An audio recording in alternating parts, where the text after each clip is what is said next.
Hello my dear students, welcome to my YouTube channel. आज की इस वीडियो में बताने वाला हूं बर्च रिडक्शन। बर्च रिडक्शन नाम एक बहुत इंपॉर्टेंट रिएक्शन है बर्च रिडक्शन, बट इसका जो रिएजेंट है वो इससे पहले भी कई बार इस्तेमाल हुआ और मैं भी यूज किया हूं और आपसे पढ़े भी होंगे। बर्च रिडक्शन हमारा जो रिड्यूसिंग एजेंट है, जो रिएक्शन है बर्च रिडक्शन साइंटिस्ट के नेम पे है, लेकिन इसका जो रिएजेंट है वो सोडियम लिक्विड अमोनिया। सोडियम, हम लोग यहाँ पे सोडियम लिक्विड अमोनिया को रिएजेंट के तौर पे इस्तेमाल करते हैं और ये बर्च रिडक्शन का रिएजेंट भी कहलाता है। हालांकि साथ में इथेनॉल भी लिया जाता है। Sodium liquid ammonia birch reduction का रिएजेंट है। यह मैं पढ़ाया हूं आपको अल्काइन रिडक्शन में, अल्काइन को ट्रांस एल्कीन में कन्वर्ट करता है। लेकिन उसके अलावा इसका क्या इंपॉर्टेंस है वो आप गौर से देखो।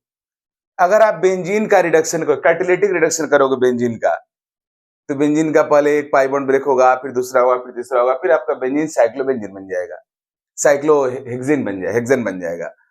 लेकिन जब हम लोग बेंजीन का रिडक्शन करते हैं सोडियम लिक्विड अमोनिया से, मींस बर्च रिडक्शन जब करते हैं, तो बहुत अलग तरह का प्रोडक्ट फॉर्म होता है। बर्च रिडक्शन हम लोग करते हैं तो एक ही पाई बॉन्ड यहाँ पे इसका रिड्यूस होता है, वन ही पाई बॉन्ड ब्रेक होता है।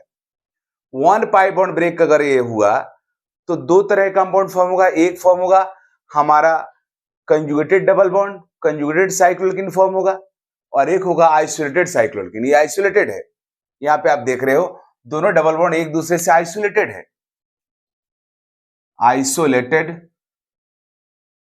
साइक्लोहेक्साडाइन।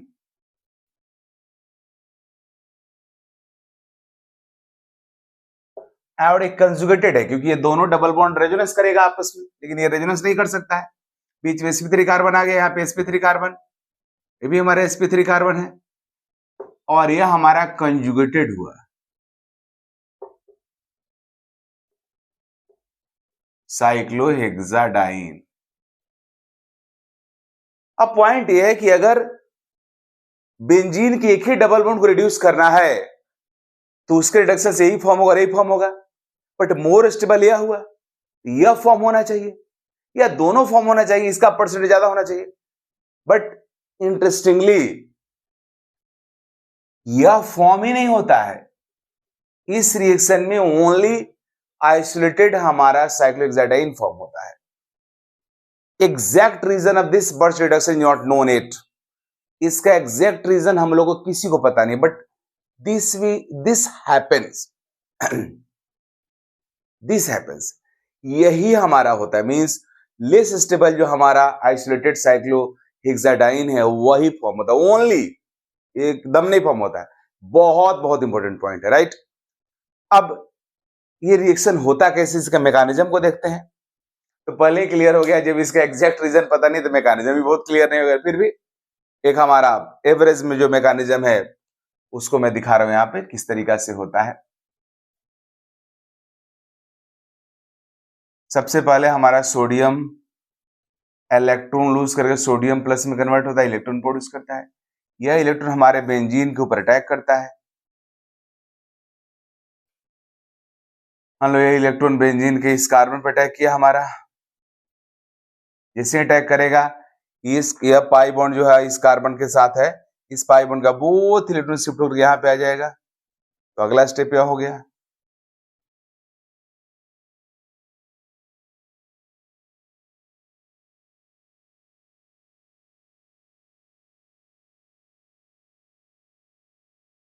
देखो जी, इस कार्बन पे पास एक मैं इलेक्ट्रॉन दी गई, इलेक्ट्रॉन शो कर रहा हूं, इस कार्बन के पास इलेक्ट्रॉन आ जाएगा।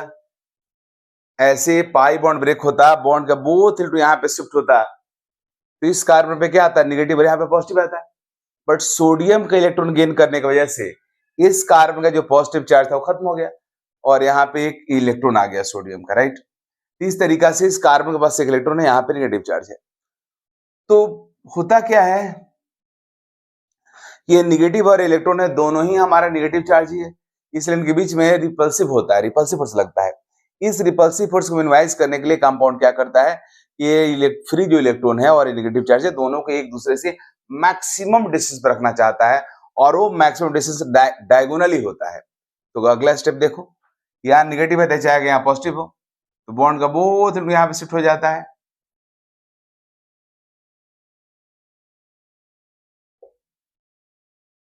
निगेटिव यहां पे आ गया। अब यहां जब निगेटिव आ जाता है तो अब हमारा आता है कौन, इथेनॉल। इथेनॉल आकर के अपने H+ दे देता है यहाँ पे, या अमोनिया भी बोल सकते हो, H+ से यहाँ पे लग जाता है। अब अगला स्टेप में आ गया हमारा अमोनिया और इथेनॉल, H+ यहाँ पे लग गया।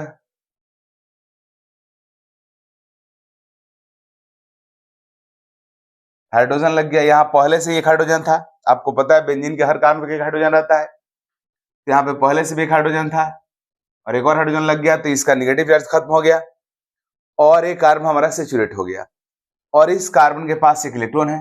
फिर दूसरा सोडियम आता है,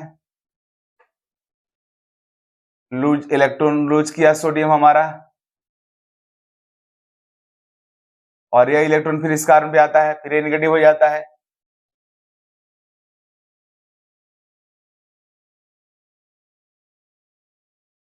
निगेटिव हो गया। अब फिर अमोनिया आता है, यह H लगा कनेक्ट कर दिया,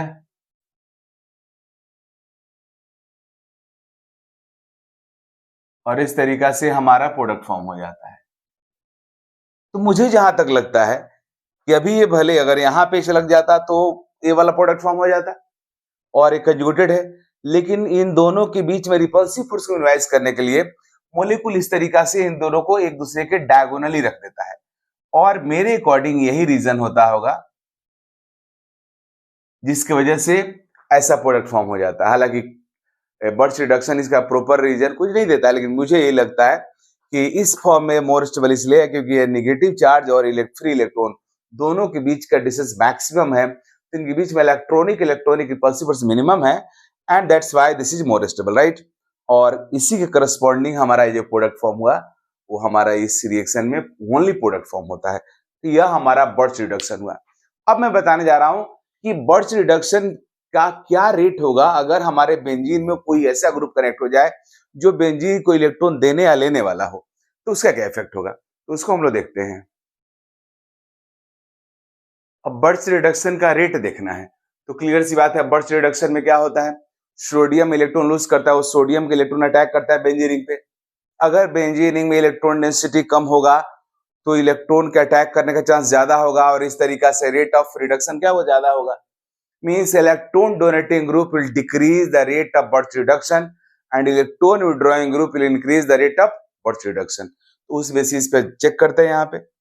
यहाँ पे बेंजीन है, हेलोबेंजीन है, हेलोजन हमारा प्लस एम ग्रुप होता है, माइनस आई होता है, लेकिन आपको पता है हाइड्रोजन हमारा एक वीक इलेक्ट्रॉन विड्रॉइंग ग्रुप होता है, वीक इलेक्ट्रॉन विड्रॉइंग ग्रुप होता है,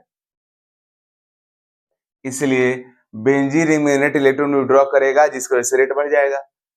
OCH3 एक प्लस एम ग्रुप होता है, electron donating minus I effect भी होता है, लेकिन मेन इसका प्लस एम है, तो हमारा OCH3 इलेक्ट्रॉन डोनेट करेगा जिसकी वजह से बेंजीन से कम रेट इसमें होगा।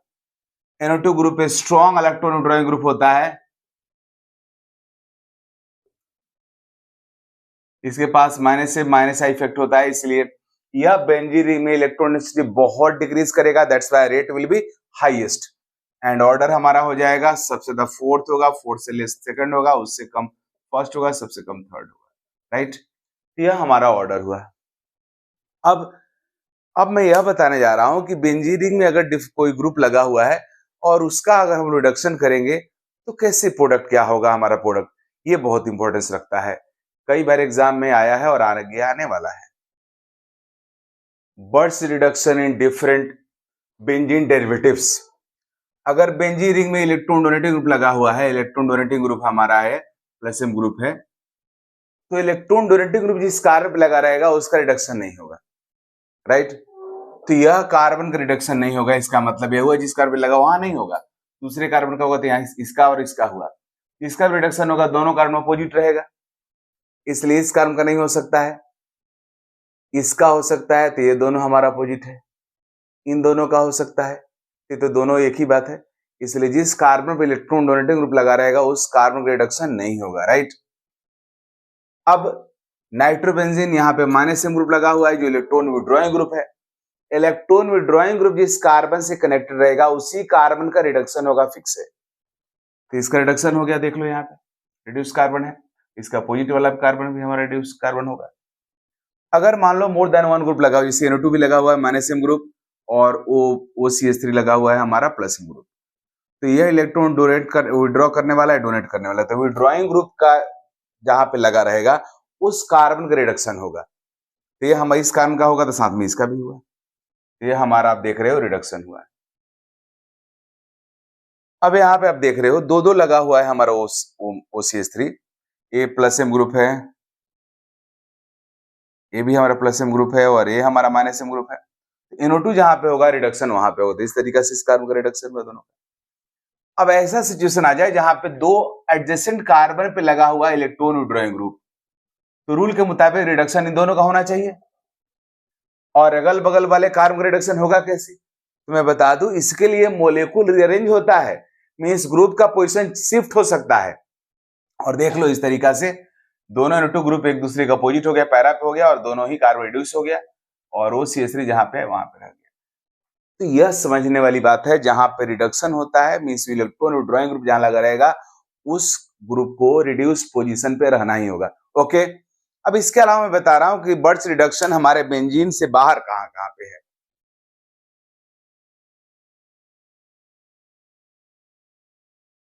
तो हमारा बर्च रिडक्शन बेंजीन के बाहर कैसे कैसे होता है उसको देख रहे हैं।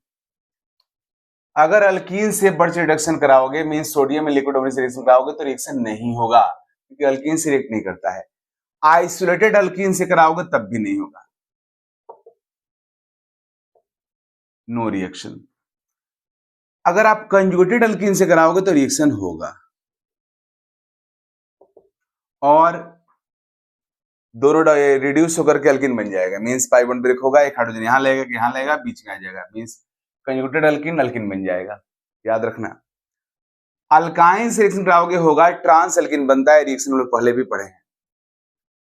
अब इसको भी अल्फा बीटा अनसैचुरेटेड एल्डिहाइड हुआ, इसको ऐसे में लिखा हूं। इसमें जब बर्च रिडक्शन करवाइएगा यहाँ पे, तो बर्च रिडक्शन में तो डबल ऐसे दिख रहा है आपको, कंजुगेटेड है तो डबल बॉन्ड बीच में आ जाएगा, जैसे वहां पे हुआ। तो यहां भी मंगाओ, करो उसको। जैसे आप sodium in liquid ammonia addition करोगे, ये हो जाएगा CH3 CH, डबल बॉन्ड बीच में आ जाएगा, डबल बॉन्ड CH और OH हो जाएगा ये, राइट। अब इनॉल बन गया, इनॉल तुरंत टोटोमेराइज होगा और बन जाएगा कीटो करस्पॉन्डिंग, मींस यह कार्बन डाउनलोड हो जाएगा और हाइड्रोजन आगे इस कार्बन में लग जाएगा, मींस आपको मिलेगा CH3 CH2 COH, राइट। यह टोटोमेरिज्म हो गया।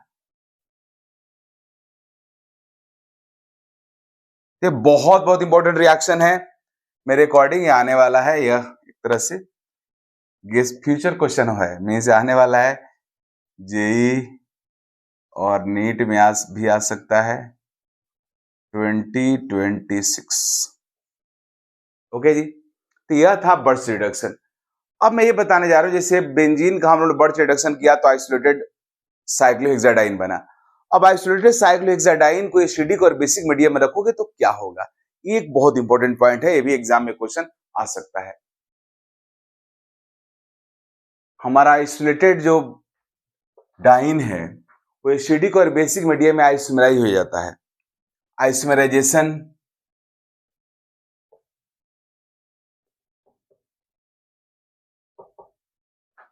ऑफ आइसोलेटेड इन एसिडिक और बेसिक मीडियम,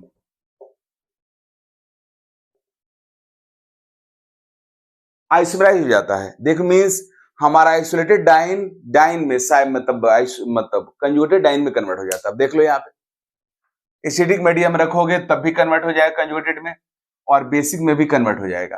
अब इसका मैकेनिज्म देखते हैं होता कैसे है। पहले एसिडिक मीडियम वाला देखते हैं कैसे होता है यह मैकेनिज्म।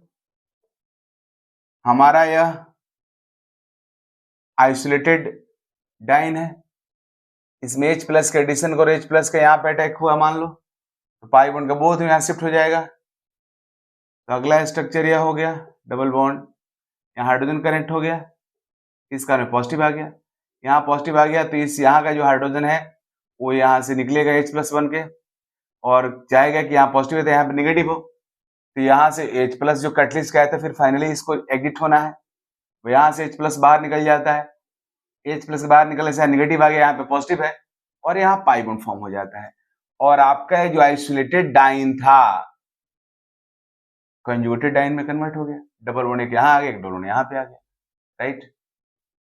और इस तरीका से यहाँ तो हाइड्रोजन है ही। तो एसिडिक मीडियम में आप देख रहे हो H प्लस आया, फिर फाइनली H प्लस एग्जिट हो गया और आइसोलेटेड डाइन बन गया कंजुगेटेड डाइन। बेसिक मीडियम में देखो, बेसिक मीडियम OH माइनस यहाँ पे अटैक किया, इस H प्लस को बाहर निकाला वाटर बना करके, जैसे ही बाहर निकाला इस कारण पे क्या आ गया, निगेटिव आ गया, निगेटिव आ गया तो चाहे यहाँ पॉजिटिव हो, तो पाई बॉन्ड का बोथ यहाँ पे शिफ्ट हो गया, यहाँ निगेटिव आ गया, यहाँ पॉजिटिव आ गया, तो यहाँ पाई बॉन्ड फॉर्म हो गया। अब यहाँ जब निगेटिव तुम्हारा आ गया तो अगला स्टेप में हमारा क्या आता है, यहाँ निगेटिव आ गया दिख रहे हैं यहाँ पे, अगला स्टेप में हमारा वाटर आता है, वाटर का H प्लस जाके यहाँ पे कनेक्ट हो जाता है, क्योंकि यहाँ पे OH माइनस कैटलिस्ट के तौर पे आया है तो फाइनली उसको OH माइनस बन के बाहर निकलना होगा, तो जो H प्लस यहाँ से लिया था हमारा OH माइनस, वो H प्लस यहाँ आके कनेक्ट हो जाता है और फिर हमारा वाटर OH माइनस बन के बाहर निकल जाता है। और इस तरीका से आप देख रहे हो कि आपका आइसोलेटेड डाइन क्या बन गया, कंजुगेटेड डाइन, राइट। ये बहुत बहुत इंपॉर्टेंट पॉइंट है हमारा आइसोलेटेड डाइन का कंजुगेटेड डाइन में कन्वर्सन का।